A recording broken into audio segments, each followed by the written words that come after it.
Jazeera উপজেলার বিকেনগর ইউনিয়নের ৬ নং ওয়ার্ডের সফল মেম্বার মিজানুর রহমানের নিজস্ব অর্থায়নে দীর্ঘদিনের অবহেলিত রাস্তার কাজ চলমান। মাদারীপুর খবর টিভির মাসুদুর রহমান পাঠানো তথ্যচিত্রে বিস্তারিত জানাচ্ছি আমি জুলি আক্তার। জাজিরা উপজেলার বিকেনগর ইউনিয়নের সেই গ্রামীণ খানাখন্দে ভরা রাস্তা দৃশ্য। সিমেন্টে খুঁটি বসানো এবং বালু ফেলার কাজ চলছে। ৬ নং ওয়ার্ডের মেম্বার মিজানুর রহমান নিজ উপস্থিত থেকে কাজের তদারকি করছেন। দীর্ঘদিন ধরে অবহেলায় পড়ে থাকা একটি রাস্তা, যা বৃষ্টি আসলেই রূপ নিত দুর্ভোগের আরেক নাম। কিন্তু এবার জাজিরা উপজেলার বিকেনগর ইউনিয়নের ৬ নং ওয়ার্ডের সর্বসাধারণের সেই ভোগান্তি কমাতে এগিয়ে এলেন ওয়ার্ডের সফল ইউপি সদস্য জনাব মিজানুর রহমান।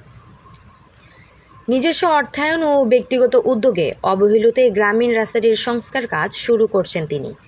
রাস্তার দুই পাশে সিমেন্টের খুঁটি বসানো এবং মাটি ও বালু ভরাট করার ধারণকৃত ফুটেজ স্থানীয় লোকজনদের মুখে স্বস্তির ছাপ।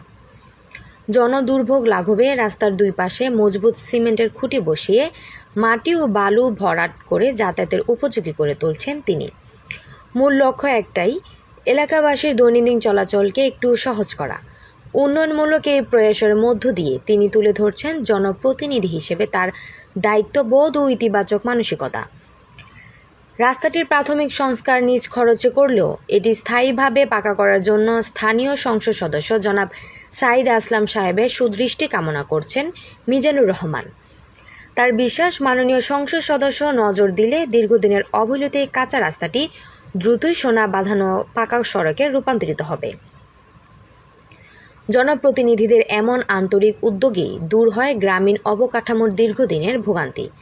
বিকেনগরের এই শুভ উদ্যোগ যেমন প্রশংসিত হচ্ছে, তেমনি স্থানীয়দের এখন একটাই দাবি, সংসদ সদস্য সাইদ আসলামের হাত ধরেই দ্রুত যেন কাঁচা রাস্তাটি স্থায়ীভাবে পাকা করা হয়।